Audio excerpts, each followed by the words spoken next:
Welcome to channel 260, channel of choice. Another exciting episode on the Monday. You know, you can't start a week without starting your day with the Hangout. That's the name of the show, the Hangout. If it's your first time watching the show, welcome to it, man. My name is Luwano Wakanjokweni.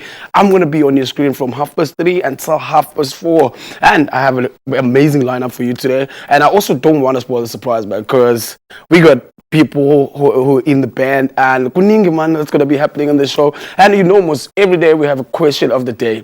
Namhlanje kuthiwa bana, the question of the day namhlanje is that bana ngindoni into that esinoncokola ngayo ku-circles and that's meaningful, because we know it's Heritage Month and there's certain conversation that we literally talk about and siyazibaleka kutshomi end up sikhathala ngezinye izinto, but as we still have time, you can literally tell us about what we should talk about kwi-circles zethu or what, but kuningi man. But stay tuned, man. We're just gonna go like this and then I'm gonna come back with my first two guests coming back after this.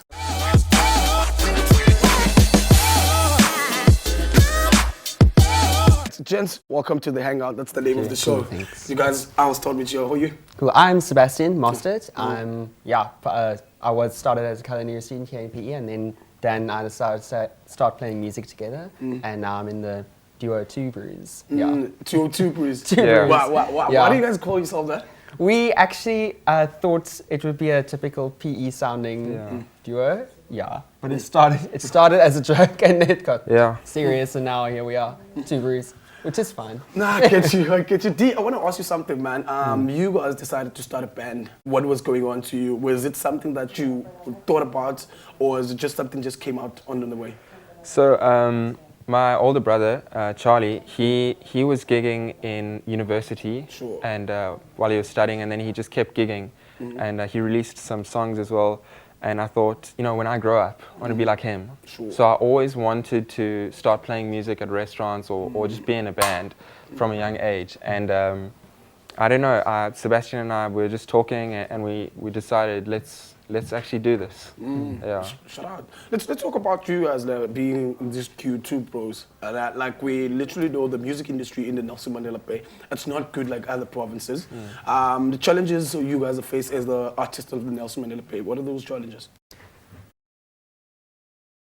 Well, I think our only sort of platform, you got to work your way up from restaurants maybe, and then into hope maybe you get noticed, and then maybe festivals and markets and stuff, and then goes from there, I think. Do you want to add something on that? No, I think what Sebastian said, it's true. You know, like your starting place is probably restaurants, and then maybe YouTube if you can get spotted on there. But the algorithms, they aren't always on your side, so you kind of just have to get in there and build yourself up. Let's also talk about the genre you guys are performing. The kind of music you guys are introducing to the city. It's not everyone is playing that. And then you guys decided to be exclusive and then is it the indie pop? What do you? We figured that a lot of the musicians that are already playing are going to be probably like middle-aged, experienced musicians, if not like late 20s, early 30s. And then what they're going to be playing is like sort of older stuff, almost more country as well, because those are easier genres to play, or also sounding sort of all the songs sound the same, you know, because it's like one person at a time maybe. So I know I try to pick songs that maybe diversify and add to that. So we pick more like current songs that are more difficult to do, because that'll give us maybe a foot up on other performers. Shout out, man. Let's talk about you guys literally going to a restaurant. We know that sometimes people, they go to a restaurant like, well, I want to chill. Like I will take myself out, going to solo dates, or I was just having a hectic week, take a friend and then just go and chill in a restaurant. And then when we get there and then people, they see you guys playing there, like people that they don't even know their music. How people take it from you guys when you guys are playing? So we try to do popular songs and you can't always tell, like, in the restaurant, you get different audiences, sort of. So sometimes people will clap after your song, and you're like, okay, they're really enjoying it. Other times you'll see a lot of cameras, people are posting to Instagram or something. So generally, we see a positive response like that. But, you know, there are always those days where it's just silence. No, I get you. I get you. Yeah. It's always you Yeah. will always get that. And also, I want to talk, man, about you as literally being in this journey. What's that one thing when you look back, you're like, okay, this is where we started, and here we are today. What's that one moment you're like, we're proud of ourselves here? I think we've come a long way in our performance confidence, definitely, and our set lists have gotten a lot longer and more variety added to them. So yeah, I'm glad we've come so far. We started at a small bar in Newton Park, Cosmos, and then we went from there, Suki, and then Argos, and now we're getting more and more restaurants, which is amazing. So that's great. Shout out to you. I think I'm going to plug you guys to someone because I just saw other contents they're doing. Literally, they will love your music. And also, D, I want to ask you, man, behind the scene, what's that one thing like you guys do before you get on set? Like, you know that thing when you guys are preparing, everyone's moving, and then you're like, okay, boy, it's either we do this and no one wants. What's that one thing you guys get you pumped up? Yeah, so for every gig, we always pray. And that's the one thing. So sometimes we forget because we're focused on, oh no, we got to set up now, we got to start, and then we'll pray after the first song. But generally, it's right before we play, then we just pray. Yeah. Shout out, man. Future plans? Future plans. Well, I don't know about Daniel, but I'd like to do this for as long as it makes money and it's convenient for both of us. But otherwise, we're keeping it casual at the moment, which is great. Shout out to you, gents. Also, before we let you guys go, when can people get you this coming weekend? Oh, this weekend we got a lineup. So we at La Cantina on Thursday, right? Yeah. Then Thursday on evening. Friday, I don't know if we're at Bridge Street or Argos. I think it's Bridge Street. Okay. Yeah. And then Saturdays at Argos. Yeah. Guys, you heard that. August, people who don't know it, it's an warmer, next to Spur, no? Fig Tree Spur, Fig Tree Spa in between them. Yeah, next to that. And also on social, where can they get you to follow you? On Instagram, we have a handle at 2brews_. Yeah. Brother? Yeah. Do you want to share or give us a word of the day? A word of the day. I would say diligence. Just that. Just that. Diligence. I get you heard that. Yeah. What is it? A word of the day? Me. I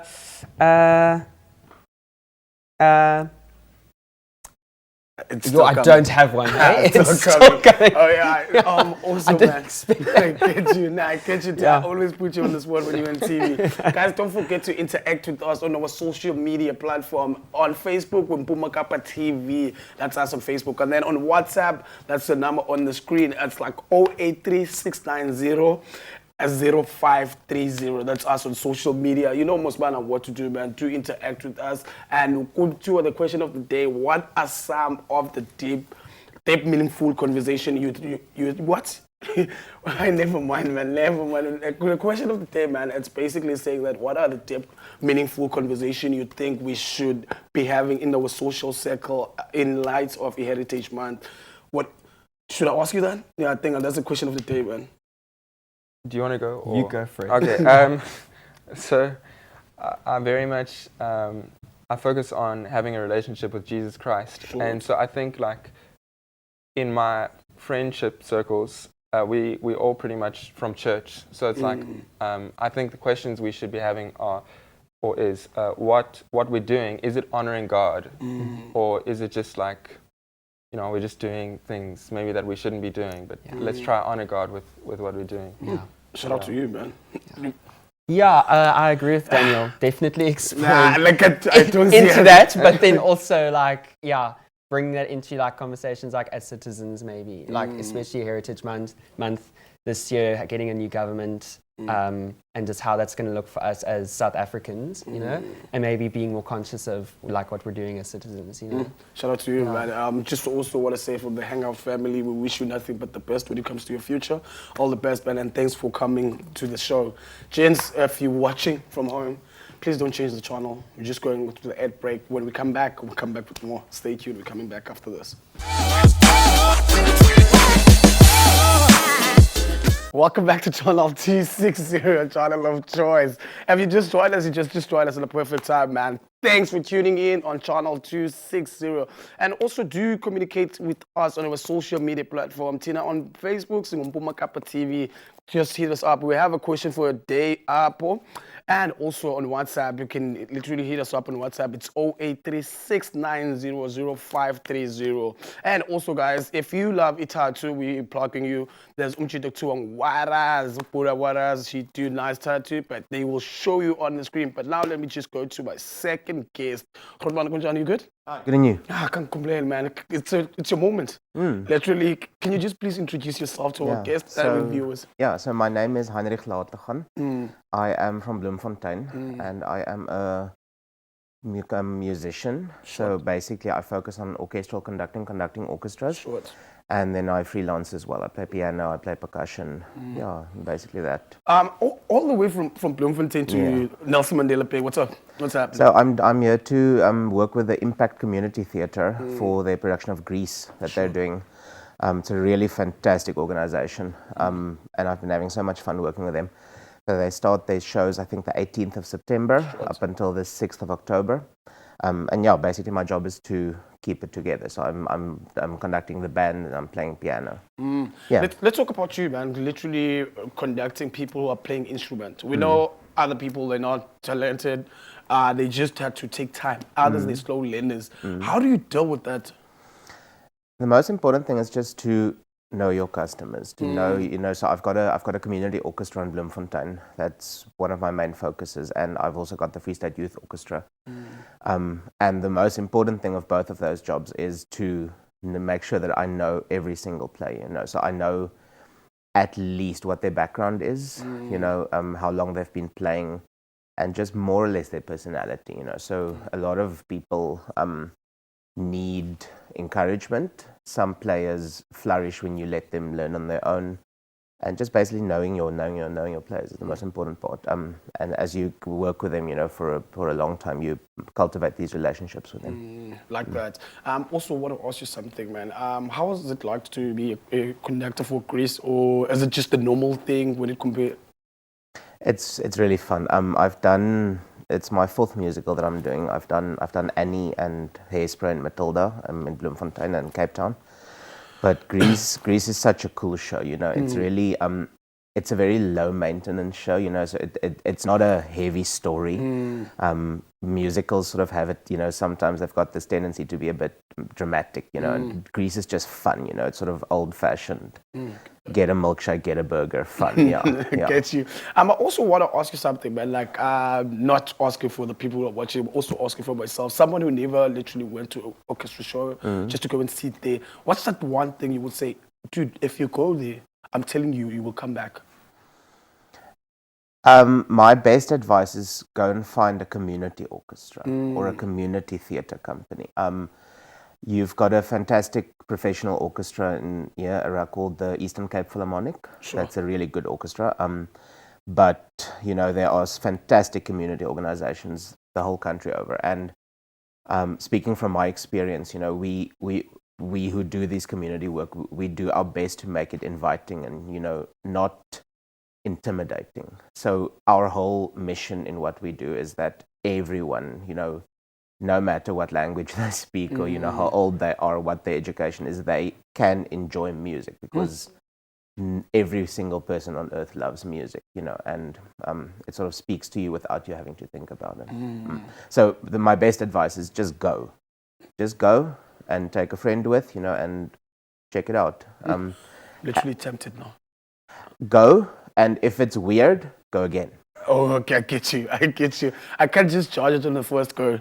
Let's take you back on the memory lane, man. When we look back, where you literally started and where you're at today. What's that that one moment was great, and then the second moment was bad. What's those two moments that you will never forget in your life? I've had a few. This year, I think I counted the other day. This is the 21st year I've done music, and I'm 31 now. It's been pretty much my whole life. One of the most fantastic moments was I played in an orchestra called the Miyagi Youth Orchestra. It's sort of a national orchestra, and we toured overseas for a while. And playing in Amsterdam especially, you know, in that hall was really special for me. But I must say, I think, you know, what was almost more impressive than that for me was when we did Annie. So that was, I was teaching at that point at the school where we did it. And it was my first sort of full production, you know, where I was the producer, I was the music director, I was conducting, you know, I helped design the poster, I sold tickets. And, you know, doing 3 shows and, you know, really good shows, really fun shows was really a highlight for me. Yeah, and then earlier this year was another one that I had also a kids production that we did for Packoffs in the Free State. Yeah, so that's also really good. But we're literally talking about the great side of you, and we haven't got to that side like where you're like, you know what, I didn't go the way I planned it, but life happened. But we keep on going. What's that just one thing in your journey? You're like, yeah, nah.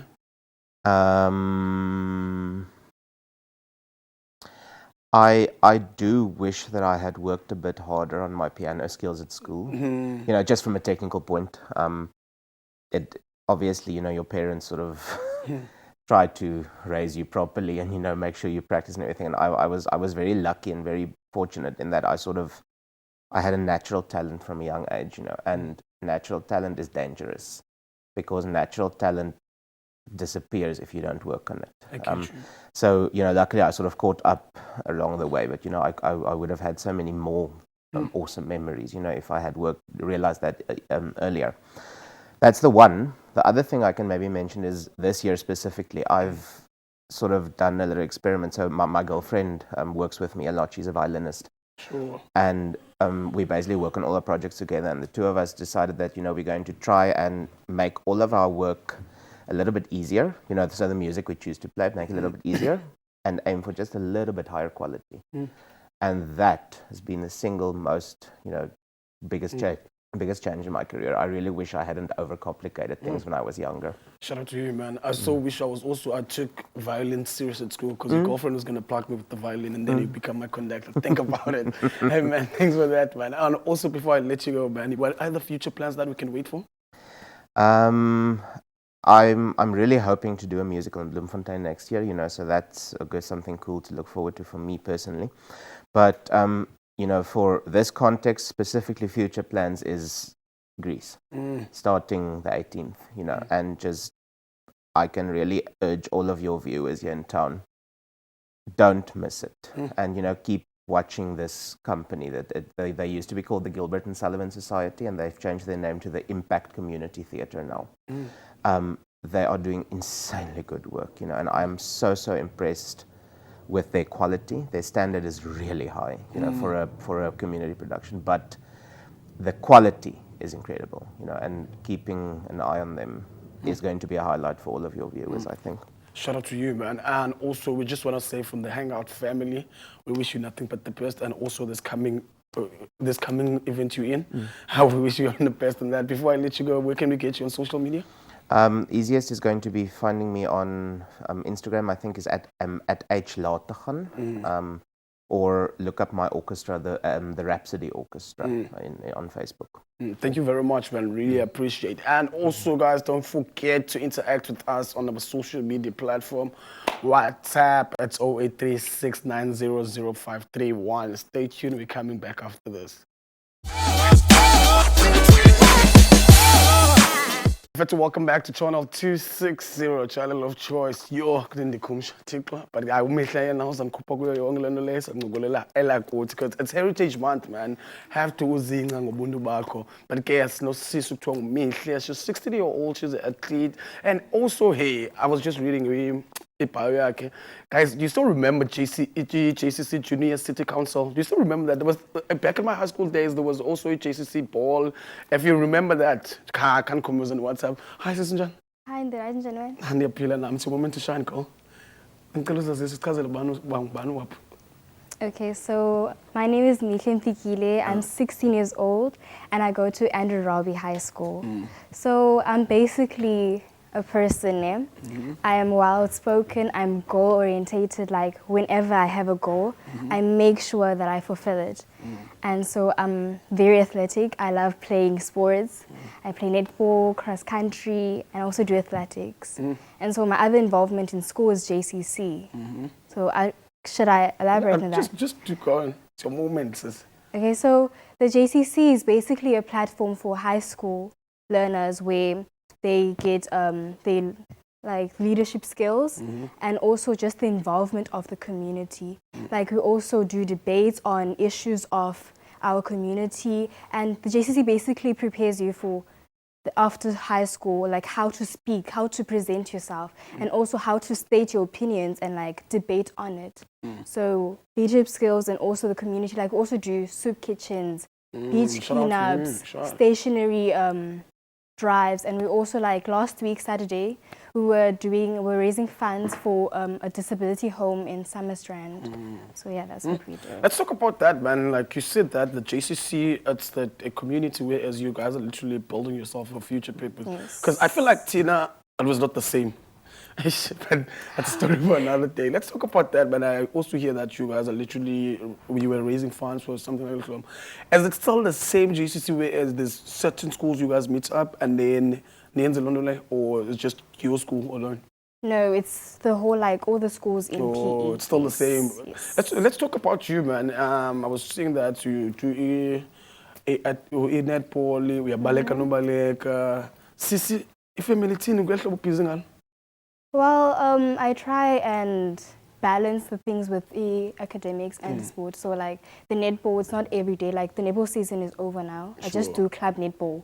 Like I'm gonna play a match this Saturday. But like, yeah. To also state on that, man, I grew up in an era where abazali, they never give us the chance, they always wanted to okanye police okanye that's the way the era yama. And then now when you're growing up kwama 2K to 2K you want to become an athlete or sport and everything. When you introduced that at home, was it challenging or was they said, okay, you know what, this is what you want, we're going to support her? No, my family is very supportive. Like we basically in our family we play netball. Like most of us it's a play family netball. thing. Yes, basically. Makes sense, makes so sense. they were very supportive. My mother even like she even comes to the games and everything. She tries to be there. And for also the athletics, the cross country, like when I'm training, she's there training with me. So they're very supportive about it. This one, I just saw your picture of Mungo, Bubalek and one. Yes. Number 2. Why not number 1? No, I don't know. I also can't remember, but it was earlier this year though. But next year I'll number 1. Let's talk about that, man. Go partner, and you knew it in advance. Go partner. What the preparation, Miss John? The training. The training it's bad. Like and it also comes with determination. Also the mindset. But if you really want to do it, you're gonna go. You're gonna do it. It doesn't matter the training and everything. Like just that consistency. Yeah. When you say I'm well spoken. At the age of 16, shout out to you, man. Thank you. And shout out to your parents. I also want to talk about that, but it was how many? Oh, Lena, with the picture, it was 1,500 meters. Kelly. I also do 4K, so.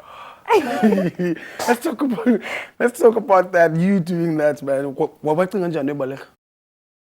I also don't know. Well, in primary, I was doing sprints, like 100 meters, 150, but then in grade, I was like, this is not working for me anymore. It's too much speed. So then I signed up in grade 9 for like the 800 meter and the 1,500 meter. And I saw that I'm actually doing good, like I'm coming number 1 and everything. So I just, I found a trainer, Miss Host, and then she trained me basically.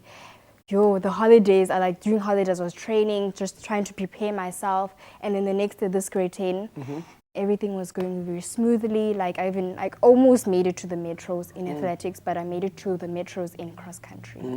Shout out to you, man. I was representing in the Eastern Cape. I was going to represent the Eastern Cape, but then I didn't have any.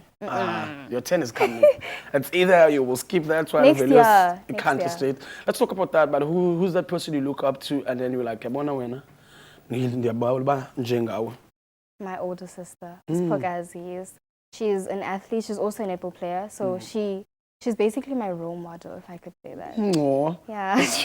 Spogazi, if she's watching, shout out to you, man. She's doing a great job, man. Let's talk about Spogazi. What's this one thing you look at her and like that way to Enzeland?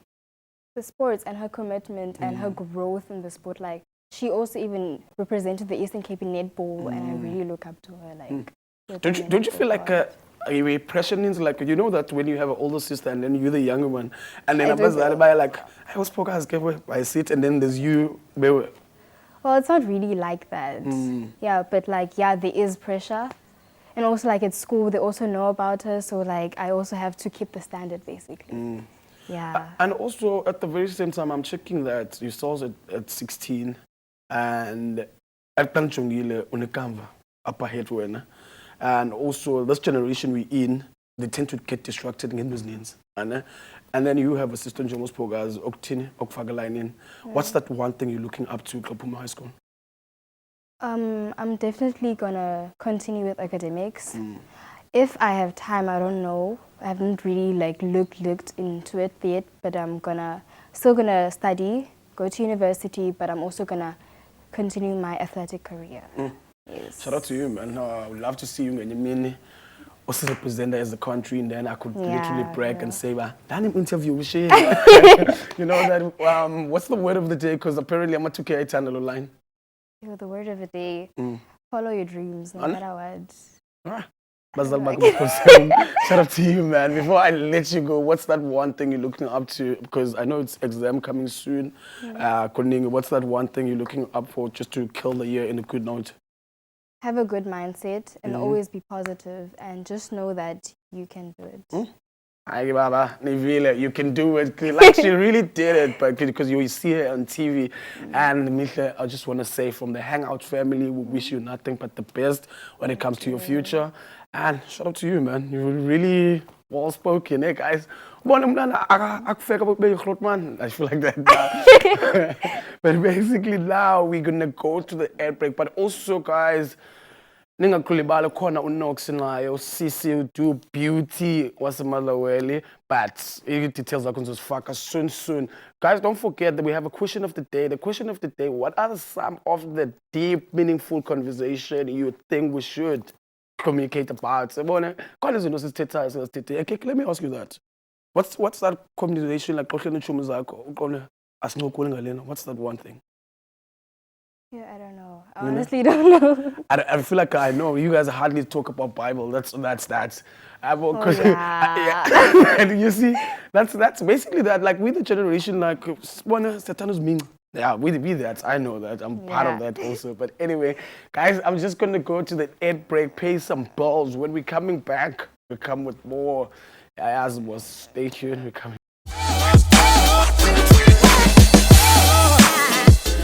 I've had to welcome back to channel 260, channel of choice. If you just joined us, we'll send one. You know, on a Monday, man, from 3:30 until 4:30, you have to tune in on channel 260. And now we have Umama. I don't want to take a moment, Kamzal. No, I don't want to do that. I just want you to introduce yourself. I'm right, and how are you? I can't complain, ma'am. Can you just introduce yourself to our viewers in terms of Mama Mbane and what you do? Okay, sure. My name is Mamurezi Mahashule. I'm a Tswana lady, not Xhosa. And then I'm a medical professional. I'm actually a specialist physician working here in PE. And then, but originally I come from, the place where I grew up is the Northwest, one of the villages there in the Northwest. And then moved over to Gauteng due to schooling and everything. Then stationed there, I've got a home there, but I moved over to PE in 2019. Let's start back in 1985 when you matriculated that year. You grew up in a village. Yes. What was that one thing in your head when you were like, okay, I'm done with school, what's next? You know what, I don't think I was ever done with school. I don't think I had that in my mind. And from a very young age, you know, anything that kind of was threatening or was going to pose a threat towards me progressing academically, I think it could have cost me a nightmare, literally, because I didn't have that, budget to say in my time or my lifetime to say at the end of matric, I'm done. I think I always knew that matric is just Just a start. just a start, and then you can imagine growing up in the villages and no resources and whatever. All that you could have was just a dream, just a dream, and a hope, or nothing for that matter. But somehow, when you've got that, I think that's all you need. Very interesting. Yeah. And also leaving the village, going to Joburg, and when you went to Joburg, you went to Alexandria. We know that. No. Is it? In fact, Alexander is my birthplace. Sure. Yeah, it is my birthplace, but I never grew up there. Oh. So somehow I was brought up by my aunt, who's the wife to my uncle, and then in the villages, I mean, me opening my eyes, realizing myself I was living in the villages. So Alexander was just the birthplace. And then from there, I attended my primary schooling there, even matriculated there in the villages. And then, then moved over to Pretoria, Medunsa, Medical University of Southern Africa. I did my radiography, which is, Bachelor's of Diagnostic Radiography. That was in 1986. And then I worked after I qualified, I worked for something like 6 years. And then I felt like, this is not it. This is not it. I literally, I used to describe that, I'm feeling like I'm suffocating. I'm hitting the ceiling, and so I couldn't take it. Then I went for medicine. Shout out to you. Yeah. Also, you being here today, I want to ask you, there was that young lady when you mentioned something that you only had a dream in that moment in the village. There was that young lady that was you years back, and then now today where you are, when you look back and you're like, I think I made her proud. How do you feel about that? You know what? I think maybe, let me say, my personality, I don't put too much on my shoulders, like in terms of, seeing myself growing big, what. No. I think I still feel like that same old girl, in the villages. I still have that village thing in me, or that calmness, As a result, I always tell my family that, what I do is just work, like any other person, whether it's a gardener, whether it's a teacher, whether it's a what, all that I'm doing is just my work. When I'm home, I'm just a normal person, just to call me by my name. Don't put these, titles and things on me. No, you see. So yeah. I also want to state on one thing, ma'am. I'm looking at you as can I call you as a superwoman? The reason why I say superwoman, like I noticed the generation of the ladies now. It's not the same compared to what it was. Now they feel like they need a man to literally afford the lifestyle they want to live. Whereas your generation was that we go to school for ourselves so that we can have things in future. Yeah. So I want to ask you, the way they're growing up and the way you guys are growing up, what's that one thing that was missing? Like, what you would say to them? You know what? I think part of it has to do with your upbringing, Who is bringing you up? Who is shaping you? Who's motivating you? I think, I was brought up by a very great woman. My aunt, she is one old lady that she never went to school, but she was quite intelligent. Motivational speaker by nature. And, she used to instill a lot in our minds, when we were growing up as children, that the main thing that she used to motivate us with was you must make education your husband. You need to get married to the education. You see? And that's just what she built in us. And I think that thing also, helped us, to say you need to be independent. I mean, she used to tell us that, when you are educated, when you've got your career, it will never divorce you. Even if it will never, no matter what happens, it will never divorce you. Even if you can meet the man, he can come today, he can go tomorrow, but you will still be having this education. The only thing you'll go down the grave with it. You see? So I think that's what motivated one, to stay focused and to actually, see a broader light out there, to actually believe that, opening those books will pay one day.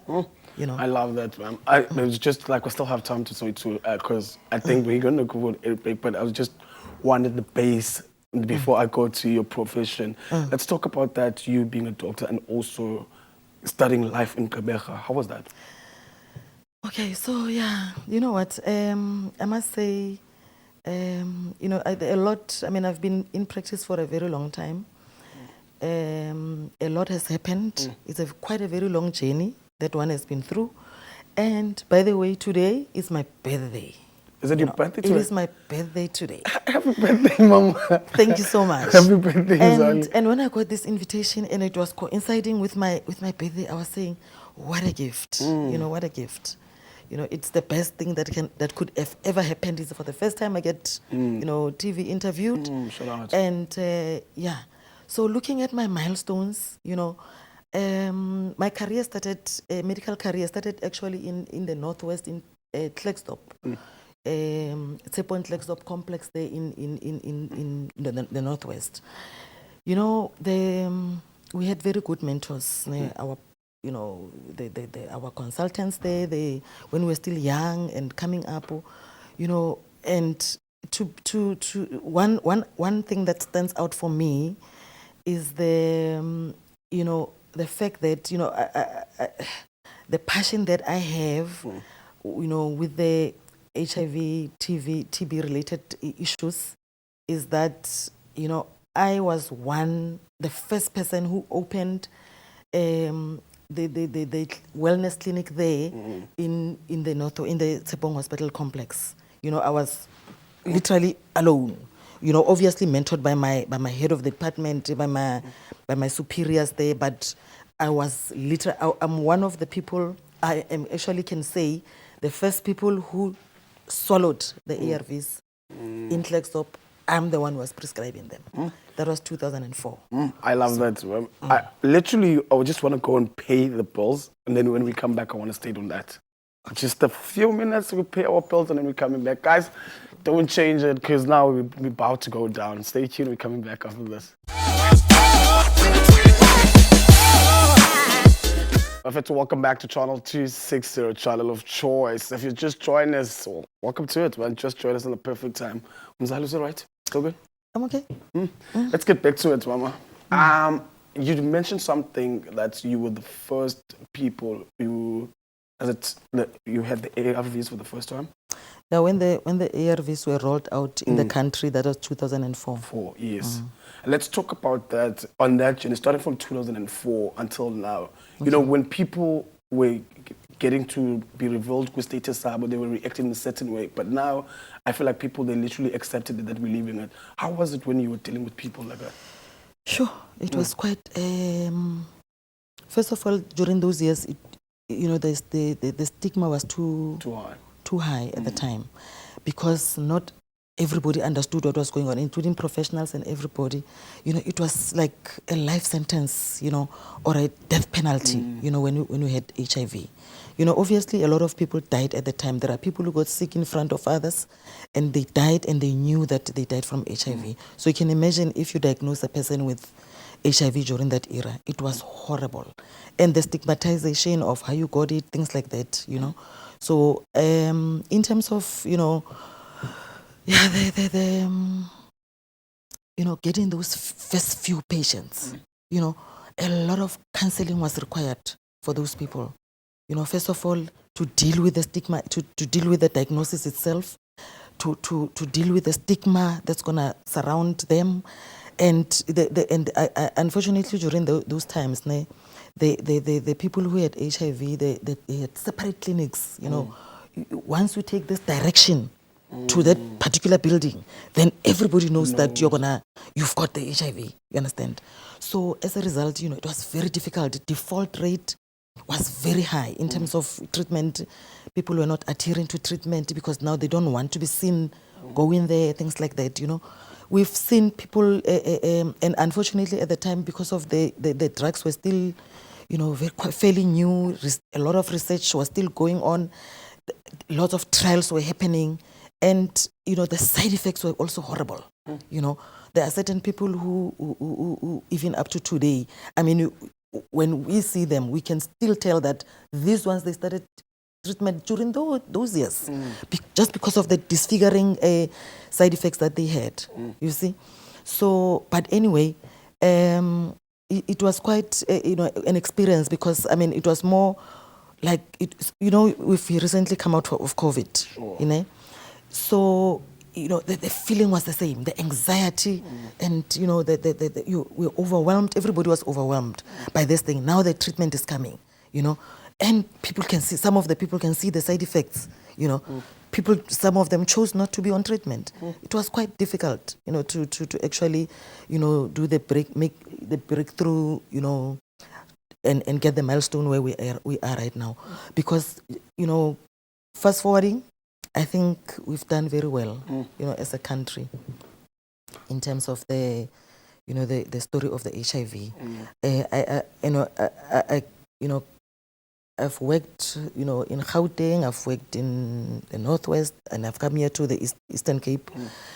I think people are more open-minded about the story of the HIV, and they are more receptive. They're no longer resistant. In those years, it was even more difficult to actually get people tested, because it was a problem. They didn't want to know that they've got HIV, because to them it meant death, you see, or it meant that stigma, it meant, a whole lot of things. So I must say, we've moved quite a milestone. Yeah. I also want to ask you, being a doctor, your daily routine life, like, when you're leaving home in a good mood, you get to your workplace, and then there's someone who's literally giving their last breath or something like that. Like, you were just having your day, good day. How does that thing affect you as a human? Oops. Yeah. There are times when there are certain deaths that you don't forget. I remember there was one patient many years ago. I was still working there in Gauteng at Helen Joseph Hospital. There was this bubbly lady, old lady. She was in her 70s. She's a lady that was well-learned. She knew her condition. She was compliant with treatment and whatever. So she was admitted with, elevated blood pressures and things. So her in the morning, nothing much for the day. We just focused on controlling her diabetes and the blood pressure. Then I was driving home. After let me say about 15-20 minutes away from the hospital, then I get called to say, Mrs. So-and-so is complicated, and then, she's almost unresponsive. I made a U-turn. I was almost home, made a U-turn, and, on arrival, unfortunately, she had already demised. I'm talking about the person whom you spoke to in the morning, and then she was bubbly, and I carried on with my day, and things happened. And then the next thing I come back to this beautiful old lady. That's one of the deaths I don't forget. You understand my point? So, and then, on our daily routine, there are sometimes, you say there's expected death and unexpected death. I think the ones that hit hard are the unexpected deaths, where you know the person is quite sick, and you're doing as much as you can, and you believe and hope that you are in control of the situation, and then things just happen, so unexpectedly. You try to resuscitate the patient, and sometimes, and I think the most difficult of it all is to actually disclose the news to the family. That's something else, having to look at the family and having to tell them that their loved one has departed. That's most of the times, that is a moment I don't like, because I get very, very emotional, and yeah, if I could be spared of that one, I'll be very happy. Can imagine what you go through, ma'am. And also, I just want to state something. This is the youth show. Try to uplift them to make sure they play safe, because I know we're the generation that it's careless. What's that one thing can literally say them to prevent diabetes, HIV, all those diseases? What's that one thing can literally share with them? Okay. So, yeah. So in terms of the HIV, I think I'll just continue a little bit with that. So I mean, it's more, you know, first of all, people need to have an understanding of how you can acquire HIV. You see, how you can get infected, and take precautionary measures based on the knowledge. I think awareness is very important. You know, awareness campaigns and things like that. I believe they still have a big role to play. Ne? And people must read. There's a lot of information that is out there, not only for professionals but for just general population. You know, just empower yourself regarding the, you know, how you can prevent yourself from acquiring HIV, and you know, don't look at someone else and say it's not my problem, it's their problem. You see, because sometimes that's what kills people. To say, you know, you living this life that's exposing you, but you don't believe that it's, you know, you can be affected. The moment you get affected, then, you know, you can't even cope. You can't even accept it, because now you've been stigmatizing people, you've been looking at this as none of your business, you see. So I would say, you know, people need to, you know, be very vigilant about the lifestyle they live. I'm not saying there's no accidents. There are accidents in terms of, you know, sometimes you are sitting at home, you've got a partner, you are truly committed and taking care of yourself, and then the other partner is going loose and bringing you the HIV. But unfortunately, the effect is the same. At the end of the day, both of you will be infected, and now you need to pick up the pieces. You know, one thing that I need to say to people is that prevention is better than cure. It's always better than cure. You know, condomize if you can. Try to stick to one partner as much as possible. You know, try to abstain if you can. You know, but if you don't, try to practice safe sex. You see, so that you know, you don't find yourself, you know, dealing with this lifetime condition, you know, that you need to be on chronic medication for the rest of your life. You know, the medication that, okay, these days we can say, you know, there's, you know, good advances in terms of the drugs that we use, minimal side effects and things like that. But obviously, that, you know, having to swallow those tablets for the rest of your life, it can be very challenging. Thank you very much about that. Guys, I will just have to come back after this. Thank you.